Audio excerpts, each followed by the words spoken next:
La reconversion de la friche Belloc Adidas, au cœur de Saint-Vincent-Tyrosse, a débuté.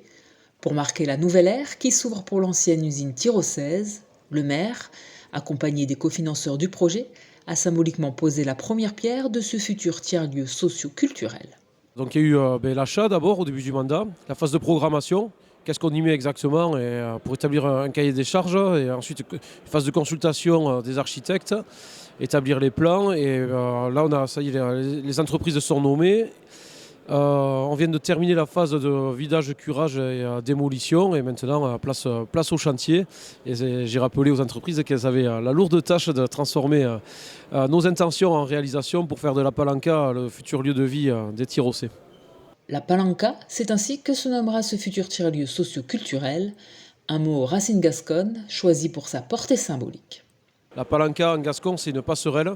Et c'est tout un symbole. Déjà, architecturalement, il y aura plusieurs passerelles qui enjamberont la rue centrale. Et ensuite, c'est surtout une passerelle culturelle, une passerelle intergénérationnelle. La Palanca, c'est aussi un levier. Et donc, c'est une façon aussi d'élever les générations et pour s'approprier les différentes cultures, qu'elles soient locales ou nationales, internationales. La culture avec un grand C aura toute sa place dans la Palanca.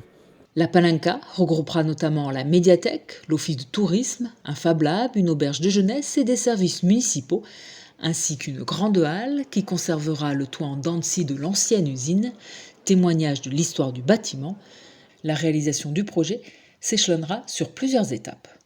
Alors la phase 1, ça va être la réhabilitation de l'ensemble du bâti. Il y a 6000 m² de surface planchée à peu près.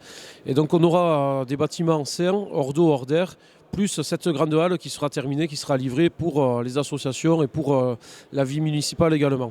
Les phases 2 et 3 consisteront en l'aménagement intérieur, donc c'est des phases beaucoup plus légères. Et c'est pour ça que cette phase 1, c'est à peu près la moitié, budgétairement, c'est la moitié du projet, 3 600 000 € hors taxe. La fin de la première phase de travaux, avec l'inauguration de la grande halle, est prévue pour le second semestre 2026. Suivront en 2027 l'office de tourisme et la médiathèque.